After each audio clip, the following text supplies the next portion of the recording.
I want today to talk about the resurrection. It's Easter Day 2023, and I'm going to use the account in Matthew's Gospel, but I'm actually also going to start with something completely different, which is an ad campaign from the 80s. And it went like this: you can come here because it's got an Ace Cafe with quite a nice museum attached. And it was a sort of notorious arts campaign. It was actually for the Victoria and Albert Museum in London, which is stuffed full of kind of artifacts from around the world.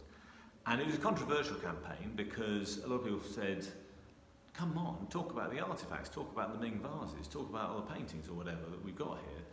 Anyway, you can get coffee anywhere.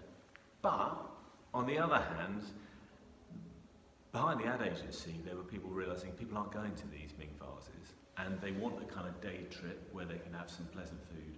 Why not lead on the day trip and then just notice that, yeah, look, you're already buying a coffee. Why not buy a coffee when you can see Louis XIV's desk or whatever it is at the same time? Some amazing things. And so you've got the original stuff, if you like, and then you've got the wraparound. What's going to make it happen? And what I think I want to explore today is, in a sense, this original story, this original moment, this original fact of the resurrection, and then the environment, which is the church, where we try to explore this. Because one of the things I noticed thinking about today, I was reading, it was in the Greek, I was reading the Gospel, and one of the words in this description is they say that at the point where the stone was rolled away, there was an earthquake. Seismos is the Greek word. Seismic. We still have seismic in the English language. And this particular year, 2023, this really rammed home to me because we have recently had the biggest earthquake in recent history, in my lifetime, I think, in Turkey and Syria. Tens of thousands of people died, hundreds of thousands of people, maybe millions have had their lives displaced.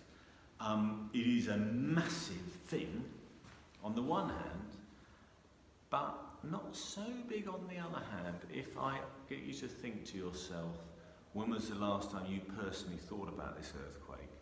I wonder if it's come into your head this week, because it's like not in the news.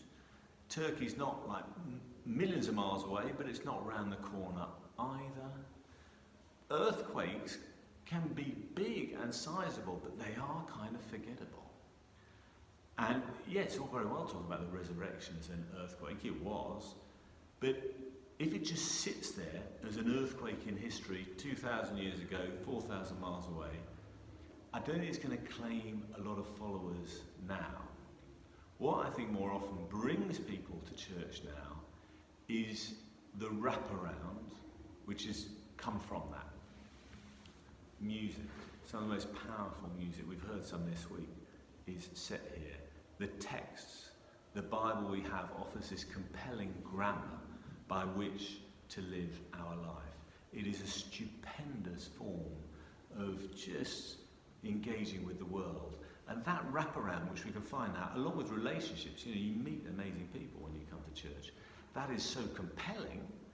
That, I think, is what brings people here. But there can be a danger if you just focus on that bit, because that's like talking about the V&A album as if it's just the calf. You're just focusing on the calf. You've got to remember where the story comes from. If you don't do that, the church could be just like any old kind of club. Someone told me once, he said, look, if you don't have Jesus there, you're wandering around with vestments and robes, but the Masons do that. What makes you, the church, different? And every time you ask that question, eventually you will get back to this earthquake 2,000 years ago when Jesus rose from the dead. So I think the key for us in the church is to just remember we can't live permanently just thinking about the resurrection and being on a high at how amazing it is, because we live our lives, and more often we're living in the aftermath. But we mustn't disconnect the church from the resurrection. The church the resurrection sets the agenda. It sets the heartbeat for the church. And that is what we have to offer. We're still linked intrinsically with the resurrection. And that's what makes the church what it is today.